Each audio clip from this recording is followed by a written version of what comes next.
Sophie, and I self-identify as mixed race, half black, half white. My name is Joseph Schmoll, and I identify as Jewish and Japanese. Hi, I'm Wendy. I identify as a Jordanian, Salvadorian woman. I'm Gabi Serna, and I identify as Mexican and white. My name is Bella, and I identify as biracial, white, and Vietnamese. My name is Jacob DeBoer, and I identify as white and Jordanian. I go by Mickey, and I identify as Japanese American. When did you first realize you were biracial? Oh God, for a long time I actually didn't realize it. I would just when I was coloring my family with crayons, I'd make my dad black, I'd make my mom red because she has rosacea. Then I would just use the weird peach tone that's kind of in between for me, but I didn't really know what it meant. 7th grade.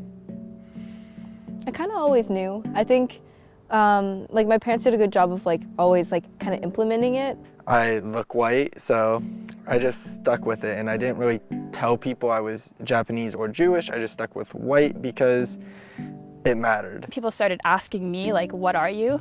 And then I was like, wait, what am I? I've never really thought about that before. I've never seen myself as two separate races. People would judge me differently, talk to me differently, or act differently towards me. How do people generally respond to you when you tell them you're biracial? They usually say oh my God, really? That's so cool.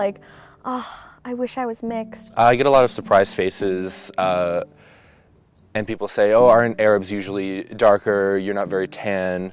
Oh, I love mixed babies, or that kind of thing. What does your father look like? What does your mother look like? They kind of want proof. They don't believe me, and they think I'm trying to claim something that I'm not. Sometimes people are like, no way. And I'm like, I don't know what to say to that. I'm like, yeah, way. And it's hurtful, and I usually let it slide because I've just been used to it my entire life.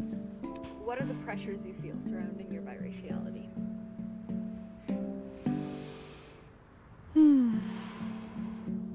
Pressures. People usually expect me to be very cultured, and I'm not. If anything, I'm very whitewashed. People say you should choose one. I'm not really familiar with customs from either side, so I'm just very Americanized. Making me choose or putting a label on me saying that I should be one or the other, but I'm my own category. They're usually very disappointed when they ask oh, do you speak Arabic, do you speak Spanish? And I don't speak either. Just dealing with that disappointment, I guess, has been pretty difficult. Has your racial identity impacted the rest of your life? Oh my God, a lot. Significantly. It's one of the first things I think of when I think about who I am. I think about it all the time. It's really hard, I think, coming from a divorced family especially. It really reinforces the half-half dichotomy. It's I'm half Vietnamese this week, and then I'm half white this week. I'm one or the other. I wouldn't know myself. I can't imagine myself being just one race. People ask, what are you constantly? And the answer changes all the time.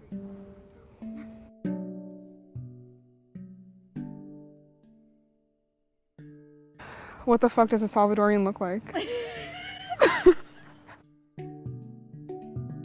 Yeah. How I respond to it, it kind of makes me upset. I wish that I could be more upfront with it and tell people that it's kind of wrong to think that way.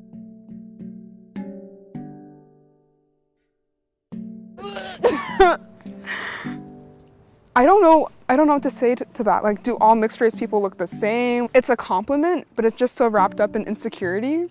Because usually the person saying it is one race, and so I don't really know how to respond. It brings up a lot of insecurities for me, for them. It's just a shit party, I don't know. How do you want people in the future to approach the conversation? I would urge people to be more open-minded. Open, listen to people. I wish people were just open and honest, and they asked how I wanted to be identified. No one wants to be questioned. No one wants to be invalidated or erased. A lot of monoracial people are really uncomfortable with talking about being biracial or what that means and what it means to have your foot in two cultures at the same time. I want people to not make assumptions about what I am. They just asked me instead of making assumptions. listen to somebody's actual experience instead of making an assumption and going off of what you think you know. Maybe just learn. It's okay to ask questions, but just remember that I am also a person and I'm not like special. Like I'm just like, I want to be treated like you want to be treated. I'm not adopted. My mom's actually my mom, I swear. She didn't steal me. Yeah. Yeah. Yeah. Yeah. Right? Mm-hmm. Mm-hmm. I'm not adopted. I've asked my that's mom so if I was real. adopted. I've That's asked her so before. real. And she cried.